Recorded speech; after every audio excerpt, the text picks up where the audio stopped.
I'm Milo Denison, and this is Rip It Up. On each episode, we pose a few questions about the issues that are impacting creatives around the world today. And I'm Kev Bamboo, and tonight we have our special guest, Finn Hall, and we're talking about the topic of having your work stolen. So first off, we're going to just have a little chat with Finn. So hi, Finn. Thanks for joining us. And I guess, first of all, tell us a little bit about yourself. Okay, my pleasure. I live in the far northeast of Scotland, literally 5 miles from the Moray Firth, and really close where, it's the shoulder of Scotland, the bit that goes along the top there. It's a beautiful place to stay. I've been writing poetry for, I think, 50 years this year. So I started when I was about 18, 19, and most of it from that time was stereotypical 18, 19-year-old rubbish. I started off writing. I can't sing and I can't play any music. And I can't read music or anything like that. And I just started off writing in my head songs. It was just a song and I'd write it. And I'd write down the lyrics, but then I'd forget the tune. So it just evolved from stopping writing music and just carrying on writing words, writing poetry, and it evolved into more poetic kind of stuff. And if it was now and I have a tune, I know people that I could say, look, can you do something with this? I go, do, and then they'd be able to take it away. But then I didn't know anybody. I would have asked, I knew musicians, but not nobody I would have asked. Because as 18, you go like, no, it's okay, I'm fine. Because I was quite shy, very shy. So, and that's how I got into it. That's how I started writing. And I think in 1972, I sent a small piece off to a now defunct Sounds magazine, music paper, should I say, and they published it in their paper. And I was in the military at the time, and it was kind of like an anti-British troops in Northern Ireland kind of thing. It's not the kind of thing that the military would have wanted you to do, but I mean, it wasn't horrible, but it was just that. So, yeah, and that was my first piece. And then my next thing was in a book, probably about 25, 26 years later. So big gap. Yeah, it's fine. I mean, so was somebody, I'm not going into it, but I had a spat online the other day that somebody got on me for a piece that I wrote and says, oh, you're just cashing in and making a career out of this subject and this subject. I went, I've never been paid for anything that I've ever done. And the one gig that I was going to get paid for before the lockdown, there was not that many people turned up for it. It wasn't just me, it was like a group of not many people turned up for the gig, and the money that came in through the door wasn't enough to split between the performers, so we donated it to charity. It was probably about like £15 between 7 people, so we donated it to charity. So I don't have a career. I don't have a career in art, Yeah, I mean, but it's incredible, someone would accuse you of trying to kind of cash in, and especially in poetry and any writing, I suppose, in some ways, because when you're starting out, all you're trying to do in the main is convey, a message that tends to have some kind of personal, reflection from your own point of view. You're not really going out there to say, oh, I'm going to make, X, Y, Z money out of this. You're just letting out a form, a medium of creativity, aren't you? So I can't understand why people get so almost territorial, if you know what I mean, in that they think that people are trying to expose a particular area or subject, because that's not, from my experience, that's not usually the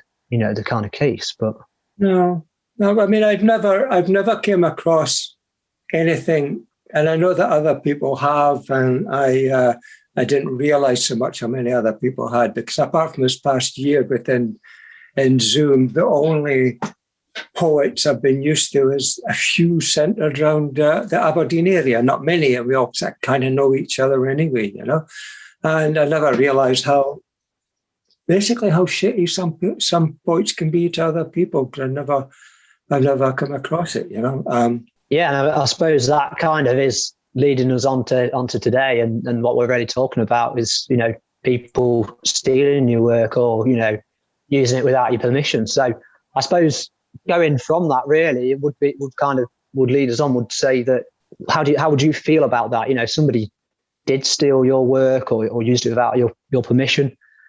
What would be your own personal take on it? Well, I wish I was in a position where I'm known enough where somebody would steal that. Then I wouldn't like it. Obviously, I wouldn't want to do it. But to be well known enough for someone to say I'm doing that or whatever. I've only known it happen to one person who's a musician, and another person, a poet, who thought that someone had taken their work, but it ended up, by the time they had a chat about it behind the scenes it was just purely coincidence. The musician one, I think it did happen to them, and he is actually, although he's not a fully professional musician, he does make money out of his music. He does sell CDs and did do gigs and things like that. So it happened to him. Never happened to me. I don't think it's right that you should do that. And if you're using a line that some other artist has used, not necessarily in a poem, but in something, you'll see that. You say, what's a good line? And they'll say, oh, go ahead then, use it if you want to. That's a totally different thing. Yeah, I think if the person's, mutually giving you permission to use it, and you've kind of inquired on that, then I think in most cases, it's almost like a collaboration of sorts, isn't it? You're already allowing that person. I mean, I certainly would if somebody asked me, can I use that? And I, not necessarily if I knew them, but if they're in part of a circle that I was already working in, and that I knew that we'd probably work on stuff later on, then yeah, sure. In most cases, I think where it comes a little bit different is obviously if somebody were to take your work and you don't know jot of them, you know what I mean? You've never kind of like interacted with them at all, and it's just they purely taken it offline and used it for their own benefit, I suppose. Is kind of where we're going at. I mean, I don't know, Milo, what do you think? Because you're obviously a writer. And yeah, it's kind of a weird thing, because that balance of like, one, what's actually legitimately taking from somebody versus you say or write something that's similar enough or unintentionally. I know comedians have this issue all the time with jokes, and one comedian makes a joke that's very similar to another comedian's joke, and they get accused of stealing. And it's like, well, did they just make a joke that's very similar? And so that's a big issue in that community. As a writer, yeah, same thing. Like, if they reference something I wrote, that's fine. That wouldn't bother me as long as they give me the credit for it. Yeah. I mean, blatantly stealing from somebody. Yeah. That's just kind of weak. You're a photographer quite a bit as well, Kev, right? Like, I know this is an issue with photographers.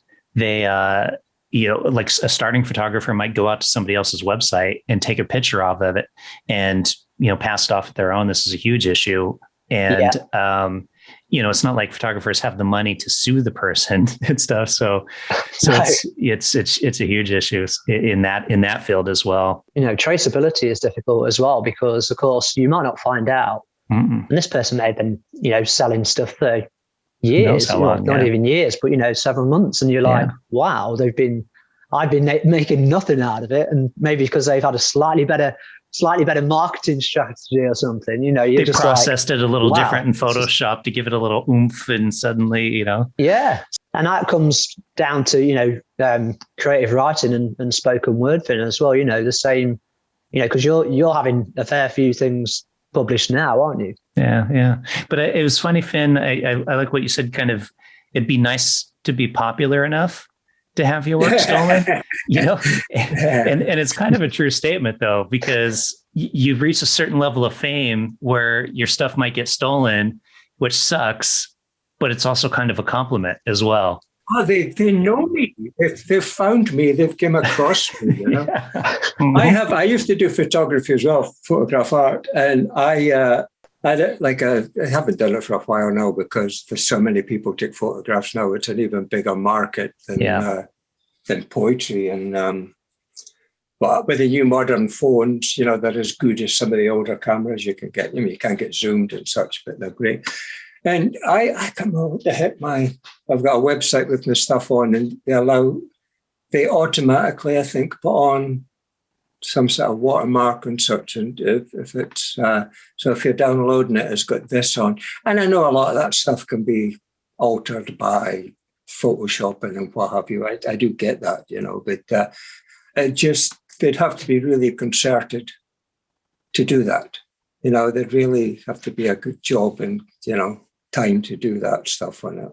So it's a strange thing. And with the advent of the social media, where would we be with it? I mean, a year ago, we're all going cursing it and such like that. But without it, this year would have been totally screwed over for most people. Yeah. So it's a lot easier to steal and you can transfer. And I have done that, and quite often I don't claim it's mine. Maybe a joke or a couple of lines I've seen on Twitter, I'll post on Facebook. And someone says, that's great. I said, well, I got it off Twitter.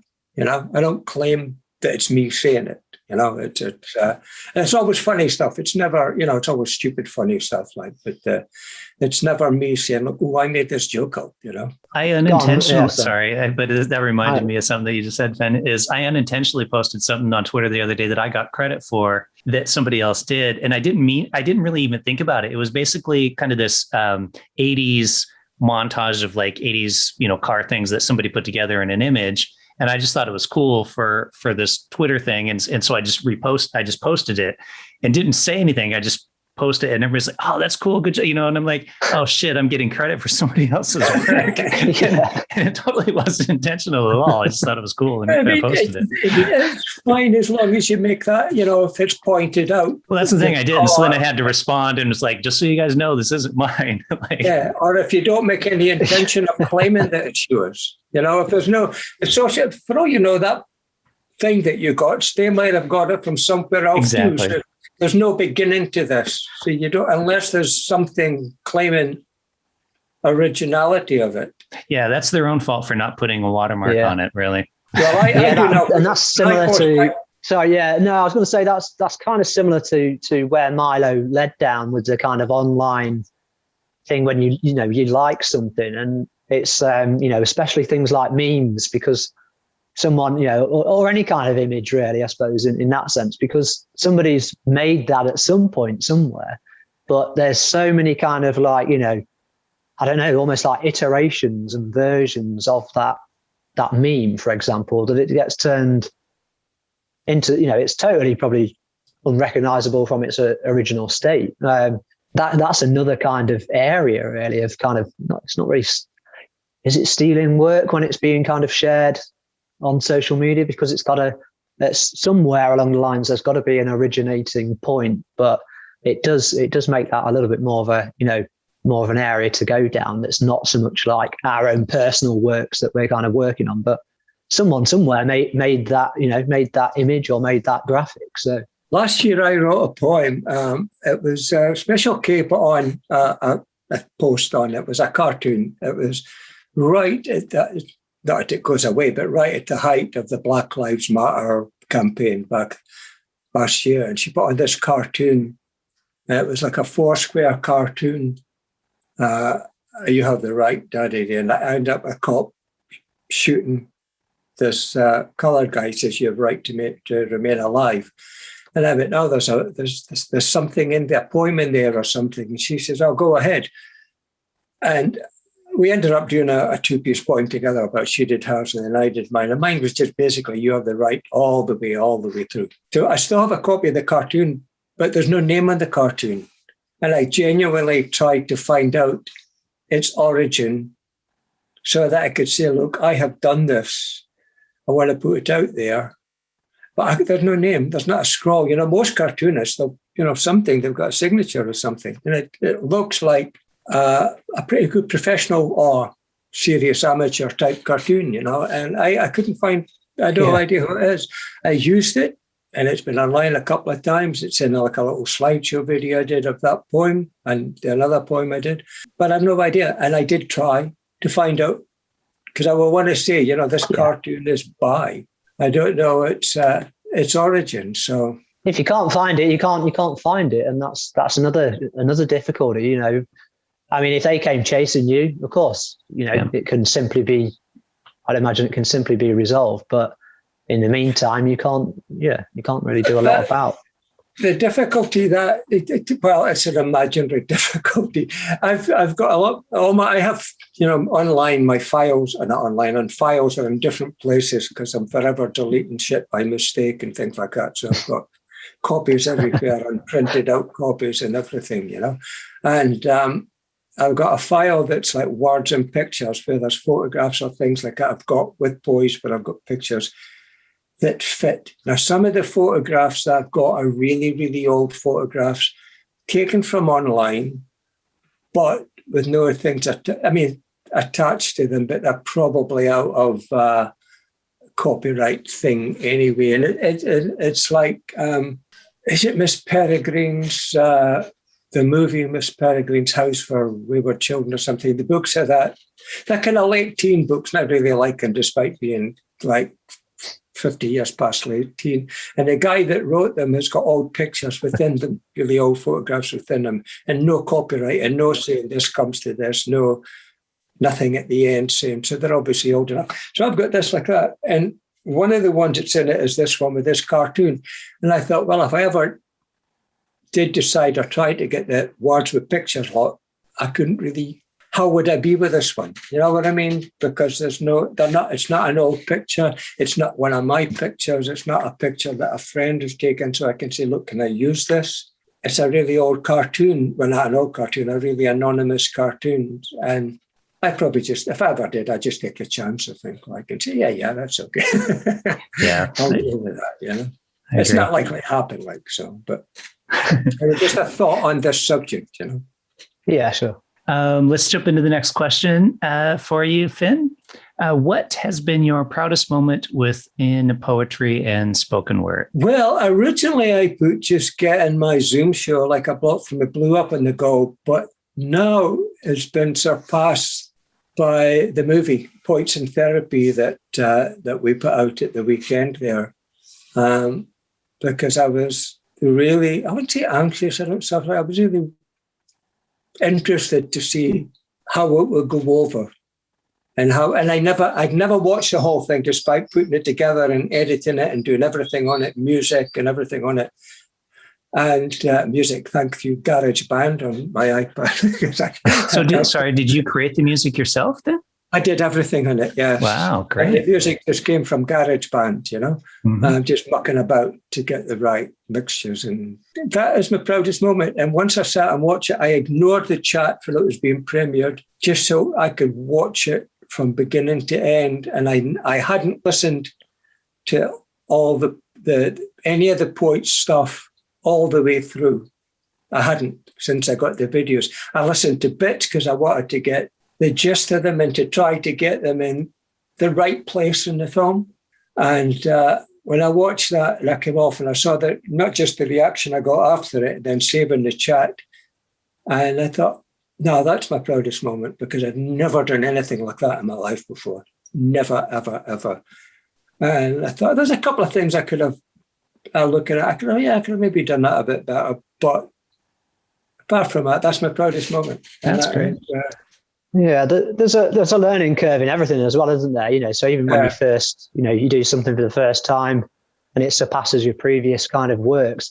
What's the thing that you do? Your regular, your kind of weekly slot. Is it weekly or monthly slot? No, it's every 3 weeks. It's called Like a Block from the Blue because that's my poetry page on Facebook, and that's literally is an old poem that I wrote maybe 30 odd years ago, and I don't know why I called it that. Who knows why you call them certain things if it's not obvious? And it was a poem about televangelical people. But so because obviously you've done that for a while, and then obviously the idea of the film came about for you to produce. But I'm just wondering, because obviously you now kind of say that that's kind of as one of your major projects, that's kind of surpassed your previous and your ongoing stuff. But do you think a little bit of that is because of in the situation, some of the hassle that you had online and that you you'd been having a bit of a rough time of it from people that you didn't know.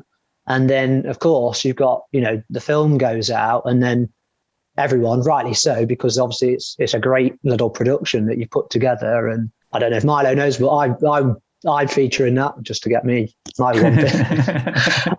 I'm in there, but yay. But no, it is a great little thing. I think the idea and the concept of it's excellent as well. But do you think that the kind of the not that you wouldn't be proud of it anyway, but do you think that the kind of like more overwhelming state of it is because of what had recently happened online? No, because prior to that, and I'm still equally proud of my success, as it were, with a small s of my Zoom shows. It's every 3 weeks, like a Pop and Blue. Yeah. It's success of that, because the first one I'd done a few, obviously started probably last May, and I think that's where most people kind of kicked off doing such online like that. And I just discovered one through a friend, and after doing them for a couple of months, I think I want to have a go at this, and I did it, and I did one this Saturday night. I think I gave people about 2 weeks' notice. I got about 11 people turning up for it for the first one. And then I thought Saturday nights maybe aren't all that great, because people may have things. I know we're in lockdown, but still thinking the old way, which it's Saturday night. When I do my prior to lockdown, you probably know I used to do live in real venues, storytelling nights, people telling real stories based on the Moth podcast. I love that podcast. Based on that, I started doing something like that. Not exactly the same. I don't prompt people. I don't get people can read off their books or whatever. It's not just getting people to tell live true stories about them. And I did that. I just finished my 2 years of doing that. So I thought, and I tried one online and it didn't work because it wasn't in Zoom. I tried it on Facebook and it wasn't great. For some reason, videos were taking hours to load up live and it wasn't working. So I dumped that and I thought, right, I'm going to have to try this. And I do my storytelling nights on a Sunday evening, because Sundays are quite good. Do early evening, because what do you do on a Sunday? A lot of people have work, college, school, whatever the following day. They don't necessarily go out. They're wanting an early evening stuff. And I did that on a Sunday. I thought, right, I'm going to move block to a Sunday. Started at 7 o'clock as opposed to 5 o'clock, what I usually do here. And the first one I got after that, I had about 35 people wanting to read. Sorry, 35? 35. Wow. Went from 11 to 35. Jeez. And then... Yeah, it's a big jump. Yeah, and then the one that I did just into the beginning of the year, I had, I think, 52 people signed up to read. I only got 40 odd come in. And now the average 40 people sign up. Spit over sometimes, and people always call off. I don't mind over. It's like hotels. I don't mind overbooking because people call off for various reasons. They can't make it. They get ill, or some people they just don't even bother telling you. They don't turn up. But yeah, so it's still a raging success, And I've done one different thing with that when I did it, the one before last. When I did the first person ever to do this, sounds boasting here, I did one where every reader was a Zoom show host. So everyone was a host, right. Okay. apart from 2 or 3 at the end who weren't, They came in for what I do open mic. I thought, okay, you can come in at the very end. And it ended up, one of them had sometimes hosted, and the other one since then has hosted. So it was all, and I got people from all over the world, people I don't know. I'm not afraid to ask people I don't know, hey, do you want to come on my show? And they go, yeah, great. And people I didn't think would, hosts who I like, but I didn't think they would because they're a bit quieter and a bit. I think that's a really great idea, getting the, getting the host, being the host of the hosts, if you know what I mean. And putting on a show like that, because they don't often get that chance to, while they're hosting, they don't get that chance to kind of do their own work, or, especially if they're, if they are within that medium and they've performed previously, they don't always get a chance to showcase their own works. So I think that's a really, really interesting idea to work on. Yes, so I suppose that also kind of brings us on to the next part, which is more like what's been one of your biggest challenges within poetry and spoken word. I don't really know. It sounds trite or anything like that. I don't know. I don't know if there's been a challenge, and the biggest challenge, I suppose, has been dealing with the shit I've got this past week over the poem. Have you seen it? You saw the poem, did you? Yeah, I did. Yeah, I did, to be fair. Yeah, because it's Milo. It's kind of Finn wrote a poem. Well, you put on Facebook a poem that's basically around about the Sarah Everard case that's obviously recently been highlighted in the news. Yeah. Finn just basically wrote a poem in support of women, basically. But by the sounds of things, I didn't really go into looking into any of the comments or get involved in people giving you a bit of backlash. But for some reason, people seem to want to say that it wasn't your place to, put a poem there. And as you've just previously said, that some people were trying to accuse you of using that to kind of cash in on it. It's more than a critique. People say, look, that line didn't work. I think we should be all big enough to accept someone might say that, that doesn't sound good, like that doesn't fit in or whatever. Yeah. Then whether they're right or no, that's irrelevant. I don't have a problem if anyone wants to say that to me. But this was done, like you said, you shouldn't have written that. Did you ask the family? Well, it wasn't directly about Sarah. It was about the whole thing that's going on, that women should have the right to just walk, just be. They shouldn't. I mean, you saw Priti Patel's statement yesterday that one woman to be more careful. A woman shouldn't have to be careful. We don't be careful. I mean, some of us do. It should be any more careful than any person should be going out, basically. It's as simple as that, And I just wrote that. And I thought, well, it's this male, white, working middle class, whatever people that they're wanting this message across to. Just think twice when you're. And it was just that, Milo. It was just, walk across the road, stay back, and make yourself more visible, that however it takes to not appear to be a threat. It's never going to work 100% because you're a male, and I get why people or females are going to be scared. I understand that totally. As someone put on the other day, if I offered you a box of Maltesers and told you that one Malteser was a piece of shit wrapped in chocolate, would you take the box? You say no. I mean, you won't trust the box. I understand that. You're not going to know, and I'll have another sweet instead, I get that. But it's up to us to make sure it's just a box of Maltesers you're given. And I got stick for it. I got told I shouldn't write it. I was accused of being a Daily Mail reader. I was biggest insult.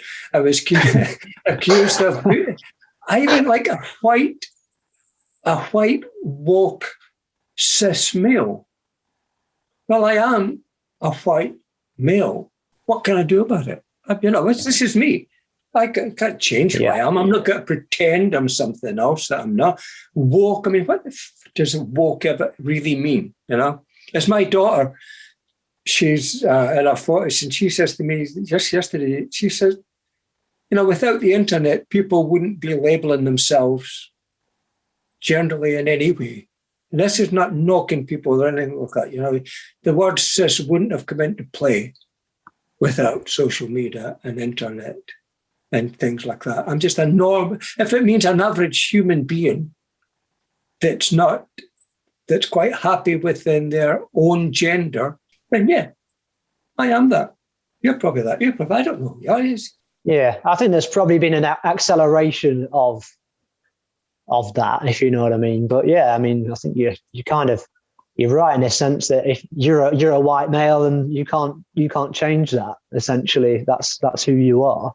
So I don't want to change it. I'm happy being that. I mean in the sense. But it's getting to the point where you need to be a little embarrassed about it or something. But But you're right. I mean, I think the issue now is this: we're in an era where no matter what you say, it will offend somebody. Unfortunately, if you put anything out there, whether it's in support or against or whatever, somebody will be offended by it. And I think an unfortunate state of the world we're in now. The two-pronged thing on that, less than 24 hours after I wrote it, I just wrote it, sit down, watching the telly one night. And I think I finished it properly the following night, and I sent it to a website that publishes poetry. And I got an email back within half an hour saying, yeah, that's great, we'll publish it, thank you. That was from a woman editor, right? So, and then I put online the joy, it's unusual to get something published, but get it published less than 24 hours after you wrote it. I mean, come on, who wouldn't be pleased with that? And I got shit for that. Or you're glorifying it. It's where the cashing in comes in. It's like, if it was a different poem, you'd be saying, yeah, well done. If it was a stupid, nonsensical one or whatever, they would have been well done. But because it was this, and I genuinely, someone said, did you ask her family before you wrote it? And I didn't get into any spats with anyone. I stepped back for most part. But my thought was, well, did you ask their family before you asked me to ask their family? Before you felt you need to defend her family or comment on behalf of her family. It wasn't about her. About the Sarah case probably pushed it because it was in the news. Black Lives Matter was in the news, and I wrote a lot about that. And I was a train crash in Aberdeen, Shire last year, and I wrote about that straight away. That's what artists do. They respond in a lot of cases to situations. And I think sometimes today is the fact that because of the online kind of producing of our creativity, that people don't sometimes fully reflect, like you say, before 24 hours, people were reacting in a certain way, rather than maybe absorbing the detail within that creativity, So they just decided that they probably had a preconceived thing that they were going to do. As soon as any man wrote something regarding that subject, that they were going to jump on it. Or, if any woman did, that they were going to support it. And that's not right or wrong, obviously, because we're men. It's not necessarily our place to tell other people what they should do. But there's certainly nothing wrong in writing a creative piece. And I genuinely do think nowadays that things aren't reflected on enough. There's not enough time spent on them, because tomorrow there'll be something else put on, and it'll be moving on to the next thing to be either, have outrage about, which of course the subject in the main, there should be outrage about, but people need to be able to learn to reflect and take the time to kind of absorb actually what's going on, rather than just being reactionary all the time. But talking of reactions, we've got quite a few public comments as well, because we're really conscious on here of getting, I can talk because I talk a load of rubbish. Milo talks some sense. Our guests usually talk way more sense than us, and then we like to get a bit of public perception as well. So we've got a few, and that goes centered around going back to more on what we're asking today with the, how would you feel if you found out that your work had been stolen? So I put that out to them and said, even if they weren't a writer or, or any creative, influences in their life at all. And, maybe that has happened to you. So then I just put to them a series of reactions, as it were, as to how their initial response would be. And so we've got a few come in, and the first few was, I would be pretty upset by someone using my creative works without my permission, which most of us would say that kind of goes without saying. And then we've got, I would be upset, but I would then need to explore the reasoning behind it. And then we've got, it has happened to me. It hasn't happened to me, rather. So I haven't a real opinion of this. And then we've got, I would be okay with this if I found out further reasoning behind it. And then I put in a few kind of devil's advocate ones there, because some people do like to kind of toy with the idea of surveys and things. And the one was that I would be totally fine if people used any of my creative works without my permission, which seems bizarre, but some people just may not care at all. They might put something out there, and they've got, They have no attachment to it at all. And then we went to another one, which was, I would be annoyed at first, but it's possible I would see it as an honour too. So we got kind of, a broad kind of spectrum of responses. Most of them seem to, fall on the obvious one, that they'd be pretty upset. A few people did say that they would like to find out more as to why that person stole their work. That's public comments, but I think, what do you got? Well, we've kind of discussed our own initial thoughts on that, and we both feel like that. So I think, Finn, to be honest, if you want, you can perform your first poem for us if you like. This one it's called American Gods, right? And this one, it's kind of very apt actually, because it's inspired by, I don't know if you've seen I think it's Amazon TV series with Ian McShane in it, called American Gods. Yep. And it's inspired by that. And I watch it every week, and I sit with my iPad in front of me just in case I get a bit of a line, an idea. Right. So it's American Gods. Braggadocious swing rock playing, you're dancing with the sun. The stench of broken heart prevails. The sadness in the funeral home. The women are mourning for a once forgotten son. You may think that it doesn't have to, but the world will keep on changing, even though you stay standing still. You lost it all because you left it all. Don't you remember? Don't you recall? We fear is fiction. I mean, if it's real in your mind, it's real in the world. And you let Wednesday sneak out the door while, with death, you were preoccupied. Sadness is a feeling that even a dazzle of zebras can get when a lion takes one of their young. Separate hearts that once beat in time. Now one rides the elevator to an afterlife where they have to acknowledge the truth before moving on. And the other, sighing in a cinema, watching movies made for one, retreating from reality, yellow lilies, warm white roses stepping out of the screen between ashes and demons and the shadow moon. Gone, sometimes forgotten, but you remember where he has been. And King Cotton's not your memory, but your history so long ago. The past remains in the present, haunted by the hunters. When we are all different birds flying in the same sky, dropping out, falling down, mourning the forgotten, forgetting the morning when it all went wrong, when the flight feathers were clipped because they wanted to stop you flying, to stop you trying to be you. Controlling your living in control of your death, pulling, sucking out your very last breath. Money lenders, avarice angels, whispering, stop dancing, we know what you know. You looked away for a second, knowing his last breath was coming, and you missed that moment in time. Then the music stopped, the sun went out. That's when the beat went in the box and became that memory. Nice. That's that one. Did you got all of that just Nice from one. that one line? That's fantastic. Yeah, there's a middle line in it. We're all birds flying in the same sky.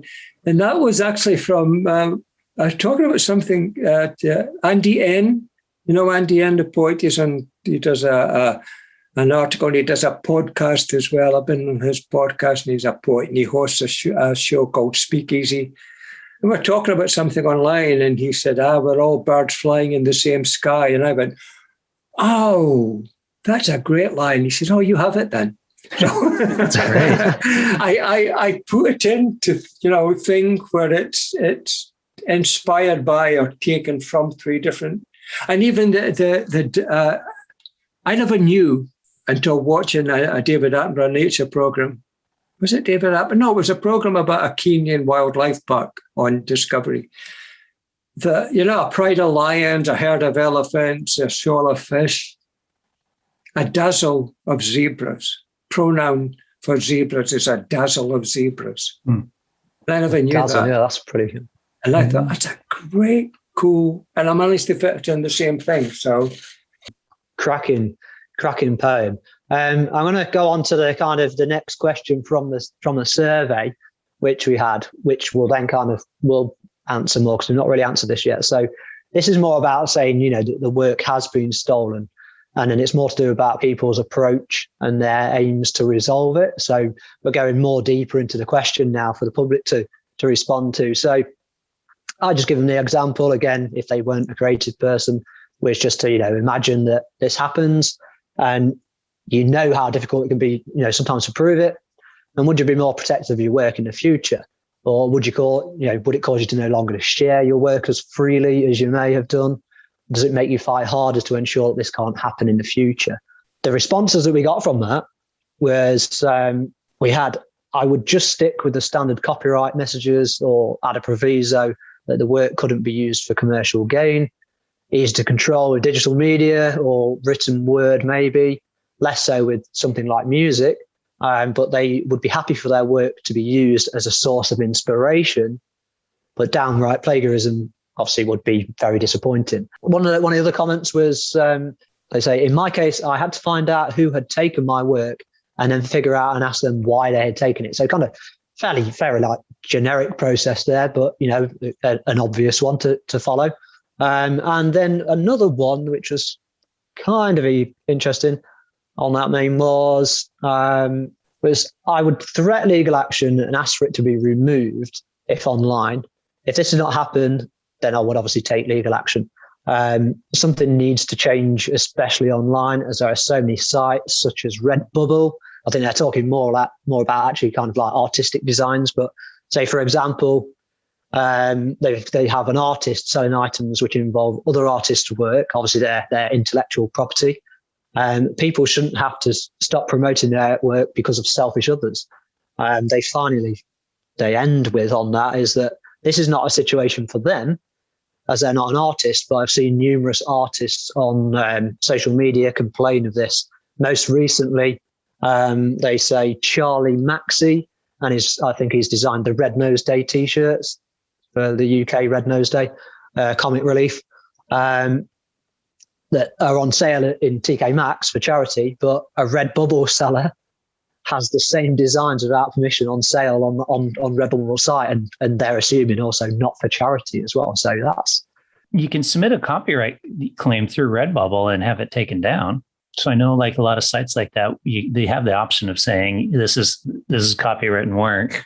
That's what I thought. I mean, Redbubble do tend to be, because it's pretty, that's pretty something that's going to be heavily marketed anyway, from the comic relief point of view. And then they're whacked that on there and they've had the cheek to think, oh yeah, I can get away with this. But yeah, sure. I mean, people can put in a copyright request and get it taken down, but pretty cheeky that. Yeah, that's pretty cheeky. Say the least. Yeah. But yeah, how would you kind of approach that, Finn, if you kind of, like if your work was stolen and you had to kind of resolve it in some way, just put yourself in that situation for a moment? That's kind of a difficult one, because it's all right. You see some of the comments there saying, let's sue their ass off, but you've got to have a bit of money at least to do that, to follow it through. And you've got to presume that other person has got money to pay you, and if they get sued, so it's like you suing me, suing you, I can afford you, and then you probably have money to pay me anyway. So there may be relying on that. Some people that the suffering party can't afford it because you can't afford it and things like that. Unfortunately, I have a niece who's a lawyer, so I might be able to get at least a lawyer letter put out to them. So, although she deals in conveyancing, but she's a proper fully trained lawyer, so I'm sure that she would oblige with at least a letter if it ever came to that. Not jump at any things, Julie, if she ever listens to this, but yeah, I'd hope you would. Yeah, I mean, it's handy that you've got a lawyer or solicitor that can, if it did come to that kind of case, it'd be very handy to have. I had a situation, an article I wrote for a website. Somebody had taken that article and reposted it on their website. And, they had me as the author for it, but they still didn't ask my permission to repost it or anything like that. And so I did email them and basically say, hey, I appreciate you taking, posting it, but just so you know, I wrote it exclusively for that site. And then they were nice enough to take it down. but it'd be kind of interesting thing if they just ignored me or something like that, or completely didn't include my name in it. Yeah, it's incredibly, like I say, it's incredibly difficult because it is, generally quite expensive to pursue, isn't it? So I just remembered, and I can't remember the actual incident. Some years ago, the local paper, I think it was the Evening Express, they were doing something. I'm not sure it was me or my brother and I, because my brother's an artist who lives in New York, and they did a piece on him when he was over here once, and a piece on the both of us, actually. It was during my photography time. And I think I sent him a photograph or something to use in the article. I can't remember if it was that one. It wasn't just like, your local paper. They'll ask you to send in photographs for their photo of the day or letter, nothing like that. It was for a proper article. And I sent the photograph and it was fine. It was used. And they haven't even said photo by, I wasn't expecting paid for it, but I thought, I said to them, yeah, it would have been nice if you'd said, even underneath, photo by, that's all, Yeah. And they said, oh, well, I thought you sent it in because of that, you're doing an article and all that. Yeah, maybe, but, it would have been nice, I gave him the photograph. Yeah, absolutely. It would have been nice. It was a news just article. credit your photographer at the end of the day. It's not a difficult thing to do. Yeah, and it might have led on to something else. It didn't, and I'm not bothered either way. Like, it wasn't that. It was just more like, yeah, I took that. I'm proud it's in there, but at least say it's in there. He did that. Yeah, they definitely should have. Okay, well, on to something fun. What is your favorite cheese, Finn? Oh, that's dead easy.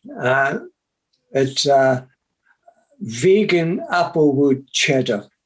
Don't try I've ever had that. Don't try and freeze it because it goes all rubbery when you freeze it. It's just that. I think you get it from most major supermarkets here. I think I've seen it. Yeah. Is vegan it applewood cheddar? What's it made out of? Is it made out of soy? Soy. Yeah. I see a lot of vegans complain, no, I really miss cheese or I can't eat cheese. Well, there's a great range of cheeses out there, all made with soy or coconut milk. I mean, they do. We've got a feta type cheese in the fridge. We haven't opened it yet. They do, like. Yeah, I think I've had vegan feta, to be fair, which is chili, pretty close. I'm pretty good for that. Very close, yeah. And they do a blue cheese if you can find it. It's got the flavour as opposed to the colour. They do stuff that's pretty close. I mean, it's not bang on. But it's better than some, you could buy a cheddar and a vegan cheddar. You could buy a poor shitty cheddar and it's like, that's rubbish, real cheese. So it's better than that. So I'm Do you think that they, because I'm not an expert in vegan products, to be fair, and especially not vegan cheese, but do you think that they, like oversalt them, or are they getting a balance with those things kind of right now? Are they getting pretty accurate? I think they're all right with them. They're getting better. Every supermarket's got a free-from range, gluten-free, sugar-free, all that. They've actually got a vegan range right next to them as well. They can mix and match with them. And they have some great stuff, they have. Next question for you, Finn. Then what is your guilty pleasure, your biggest guilty pleasure? Well, I used to think I don't, because I don't really suffer from guilt, but I kind of taken it to its truest form and it's strange being a vegan. The thing I like the most that way would be, I really like, I always say, I'm not watching it, and I do. I'm a celebrity, get me out of here. Yeah. I really love that TV show. I'm uncomfortable. Milo, hang on a minute. Milo's shaking his head. He's like, I was shaking my head. What is this? It's fine. No, it's fine. It's fine. Go ahead, Finn. I get uncomfortable when it comes to them eating tests because they're often eating, live, even witchetty grubs and things like sheep's bollocks and things like that, and kangaroo penis and such like that. But the general fact, and they go, it's celebrities making a name for themselves and making money, and you go, although I'm not a capitalist, is it wrong? You know, if someone says to me, look, I'm going to give you 10 grand to do this or that, well, am I breaking the law? Is it immoral?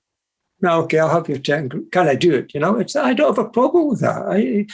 There's certain reality TV shows that you know, what are your big brothers or your first dates and shit like that. It's like, I don't want to watch that. But I don't mind people making a fool of themselves if they... And it's a challenge. Could you spend 3-4 weeks in a fucking jungle eating rice and beans? I love rice and beans, but no, I couldn't do that. So that's my guilty pleasure. I'm a celebrity. Get me out of here. I do like that. Yeah, I like that when it's as well with it coming from a vegan as well. I mean, I think that is even more, you know, makes it even seem more of a guilty pleasure because of obviously some of the things that happen during the challenges. So yeah, I think that's a cracking one to have actually, because most people just say something like, "Oh yeah, you know, I like scoffing 20 bags of crisps in one go or something." You know, it's just that's not guilty, is it? You know, that's just a pleasure. Yeah. Well, yeah, but I'm sure there are certain people that do feel guilty about it after they've. Well, what's yours, Kev? Mine, yeah, mine tends to be kind of getting kind of distracted by things online. So I'll go online to kind of search something, and then I'll kind of spot the kind of Google thing down below, and it'll give you suggestions of things that you might like to look at. And I get lost in this little kind of rabbit hole of side news stories that really, really did not need to read, but I may on occasion learn something from it, but I've totally gone way off from where I originally started, you know, and it's like, damn, you know, the corporate machine's got me again. And you'll be asked, right, did you find that shoes you were looking for online? And that's what I started off at. yeah. An hour later. 2 weeks later, you know, just like, oh yeah, shoes, you know, Christ. Do we have any more questions from the survey? Yeah, sure. We've got, so our final question that was posed, I think it was our final one. They can't get any joy from the individual. So they've kind of like, you know, they've approached somebody and they said, hey man, you know, you're using my work, you know, why are you using it? So they can't get any joy there because the person's, you know, turned around and says, you know, this is my property, you know, why are you even questioning me about it? So, which obviously makes it a really, really difficult situation. So we then asked what would they do in that situation, especially as it does now look like they've got to, you know, apply some kind of legal proceedings or have more serious conversations. So one of my examples that I put down for the public was just to say, you know, imagine there's a writer, you know, because in film often we get, you know, screenwriters, you know, big studios and production companies will take screenplays, adapt them slightly, and then pass the works off as their own. So then obviously this is really, really frustrating for the screenwriter because, you know, they've put in, God, you know, maybe years of writing and developing that piece, you know, especially if they're writing a feature film. So we gave that as a bit of an example. We opened it out and said, you know, to discuss it further, but also if they've got their own examples, then, you know, feel free. So we had on that, several of the people obviously took the example maybe a little too literally because most people said that they'd not had any experience of it, but they kind of put themselves in the shoes anyway and said that they've not been in this situation before, but they'd hope for a reasonable dialogue to start with and look for some kind of recompense or settlement before getting lawyers involved. But then they say, would it be worth it? Like we discussed a little bit before that, saying, you know, case being drawn out in courts against a big company with limitless resources.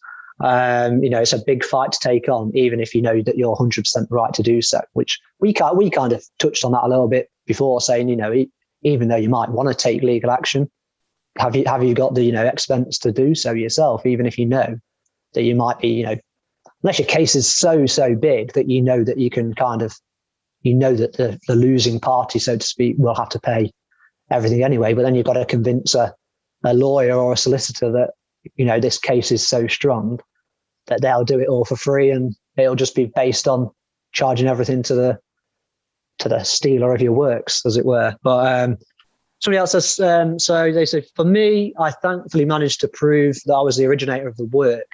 The individual didn't pay me, but they promised not to use my work again. So a bit of a kind of gentleman's agreement, I suppose, there. Had they argued ownership, I would have had to take legal proceedings. Your own creative works are often special to you as you have done just that, created it. For someone to use it as their own creation is pretty low. And like at the end of the day, you pay your artist or designer, if you want a bit of work doing, generally you seek it out and you say, if I want Milo to, to write something for me, I'll go and, I'll approach him and then I'll say, hey man, I'll give you a $5. Yeah.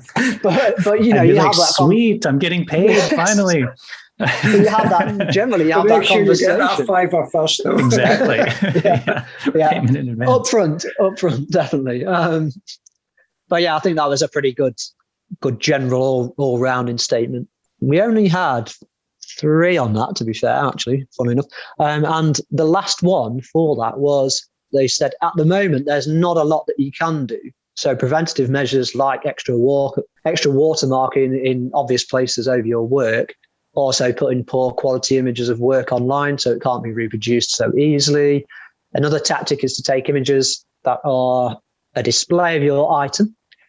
So rather than just the artwork or piece, it's a little bit more difficult for written pieces, but I suppose they're thinking more designs and photographic works. So they're saying, an example of a photo or a framed print sitting next to an ornament at a slight angle so it can't be directly printed, which I suppose that's kind of like a good way of not having a high quality version of your works on there. If it's something like a design, I'm going to kind of bounce away from that kind of being so, almost overprotective of it. One of my theories would be, because we know that in the main, most people's work, if it's generally unknown, and then obviously if someone's going to take it and they might want to use it, I think one of the most best ways to prevent it all would be to actually start posting your stuff whilst you're working in progress.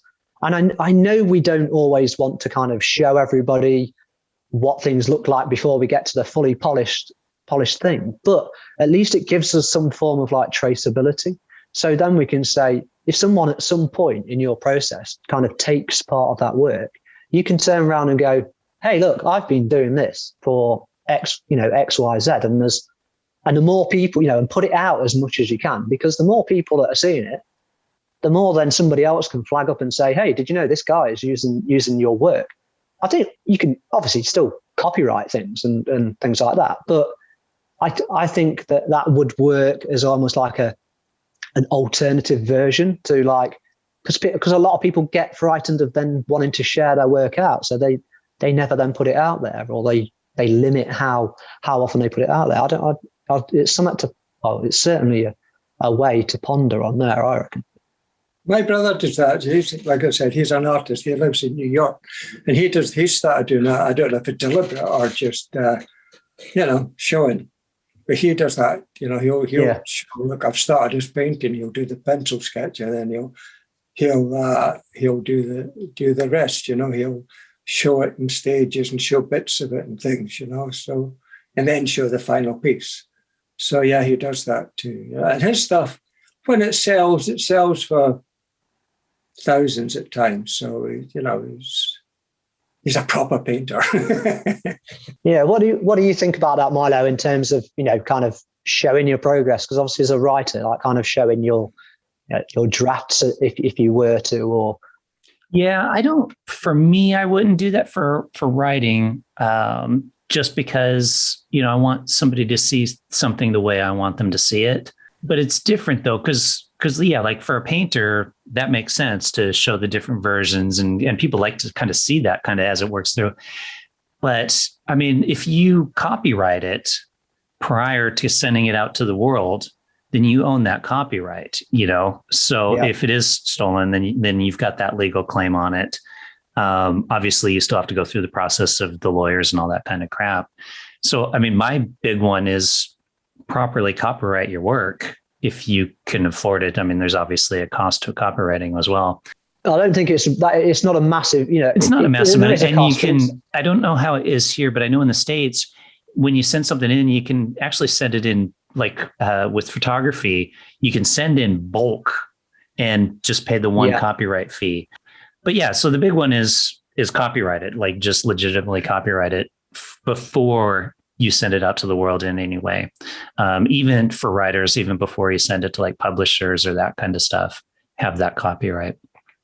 Yeah, I'd say you're right, to be honest, because, if you're serious about your work and even if you still just do it for fun, but you're serious about what you do, you really enjoy it, then yeah, surely you naturally you want to protect it in the long run. And that is one of the most basic preventative measures to, get it out there. And before you get it out there, get it copyrighted. Yeah. As a poet, Finn, actually, this is right along these lines. Do you copyright your poetry?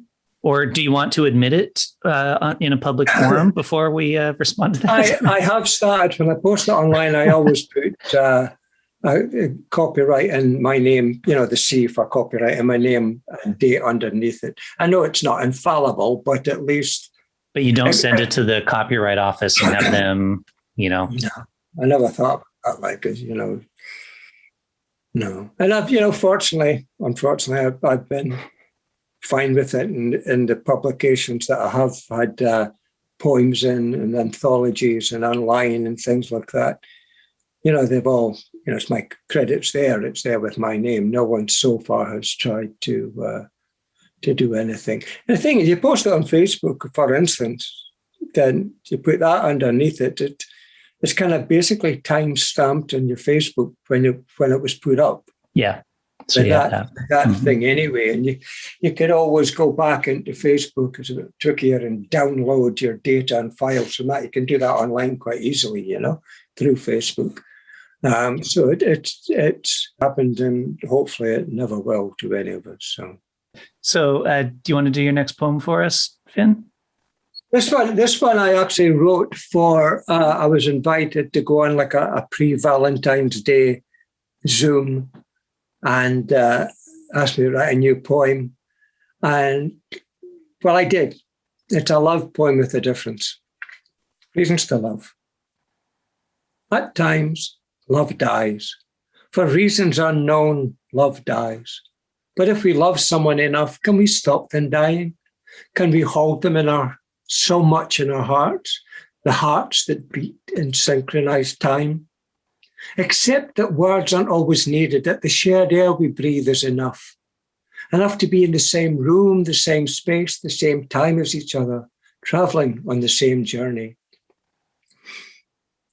I'm happy to be shipwrecked on your shores, to be the flotsam and jetsam of your life, keeping my head above the water, in your vision, to know that we are always in reach of each other, always traveling on an inspirational adventure together, always floating on the same waves. But what if we drifted apart, still in love, but just out of reach of each other? Lifesavers hiding in the mists, fingers grasping, arms outstretching, reaching, then beached up, face down in the sands of time, gasping for air, wanting to share the air with you, cast away, far away, away you are, so far. And all I have is the memory and comfort of still loving you, even though your physical presence is no longer around. But at least I have you still in my beating heart, a heart that once beat in time in rhyme with yours. Now all that is around me and all here surrounds me are sequins, glitter and regret. Regret that we had unfinished plans of land still to see and places to be. At times, love dies. For reasons unknown, love dies. And I held you in my arms as you died. And now I hold you forever in my heart. And my heart will beat for the two of us.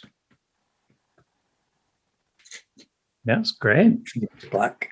No, the visuals on that, just visualizing it as you were going through it is beautiful.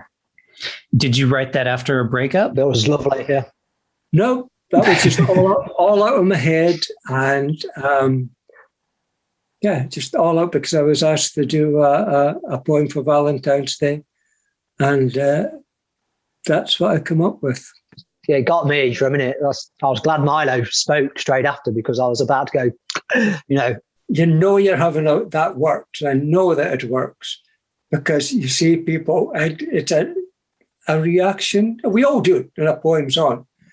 And they go up like that to the screen, they go closer, and they're sitting like that, as if you're wanting to hear more. Although the volume's the same. Oh, you just turn up the volume, you want to hear more. They go like that, and then you finish, and they go, I've seen them last time, they breathe out at the end. And I thought, yeah, that's good. That works. We're going to come to like rounding up the kind of main question. So we kind of want to take everyone's kind of opinion now of, the overriding the whole question, really. I'll go to you first, Finn. As what is your main opinion about having your work stolen or potentially stolen? What would your... A bit peed off, I think, that they would do it.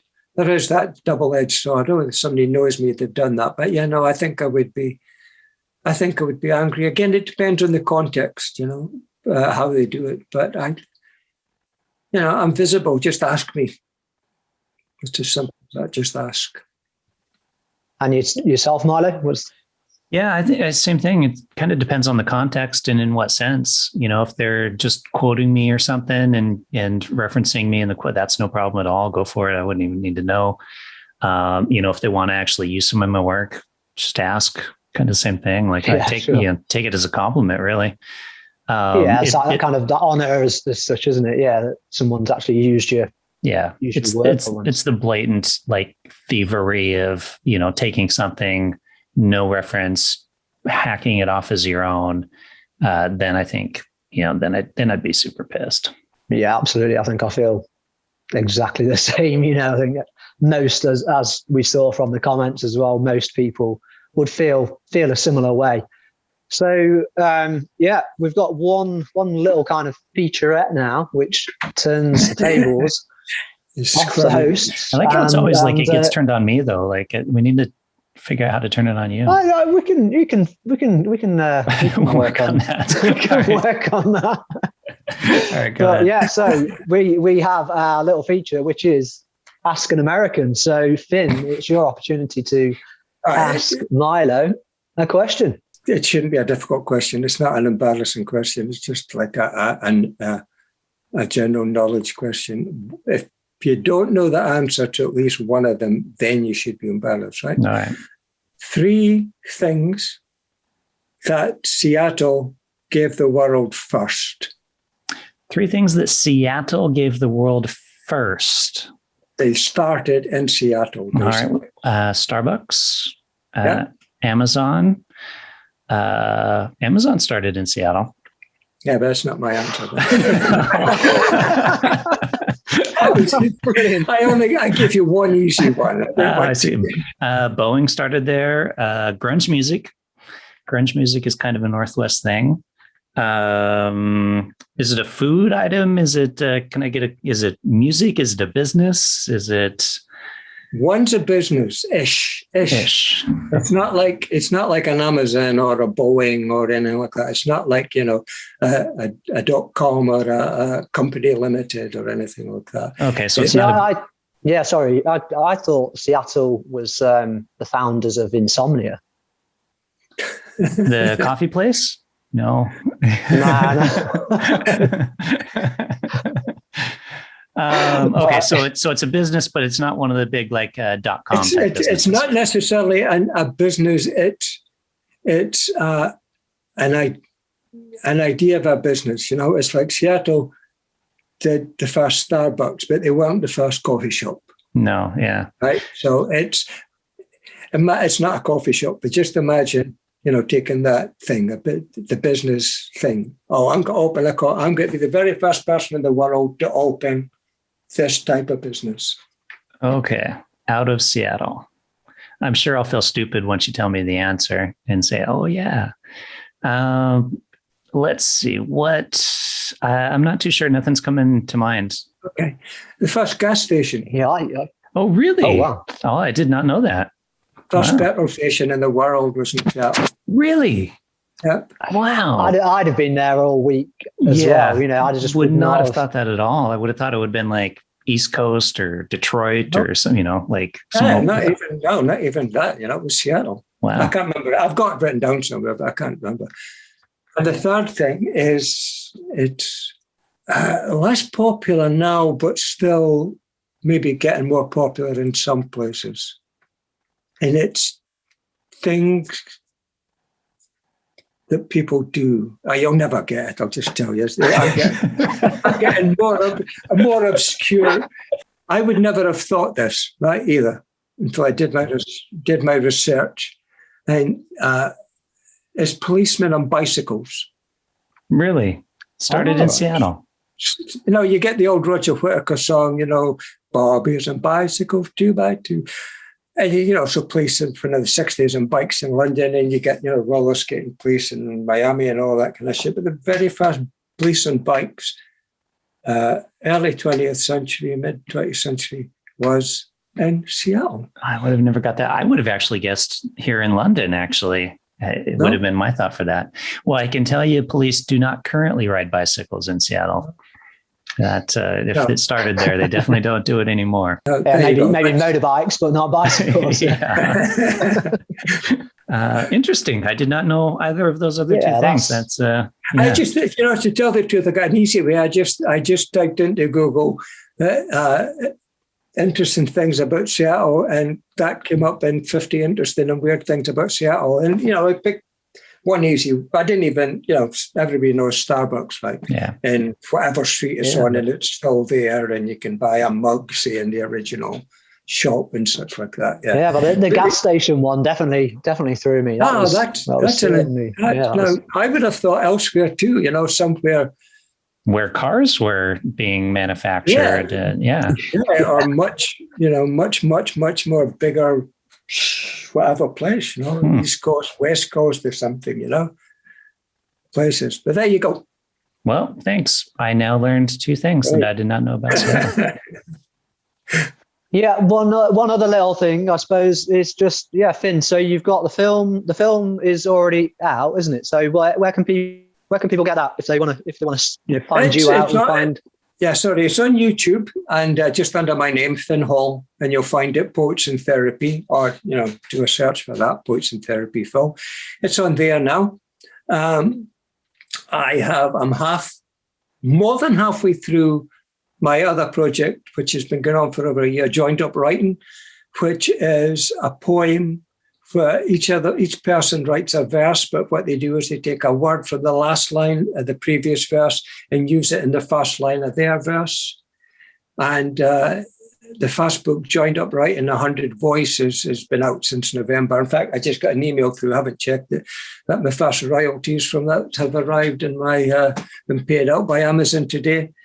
The royalties from that's going to a local animal charity, because I've got one verse in it, so it's not, although it's my work, it's not my writing.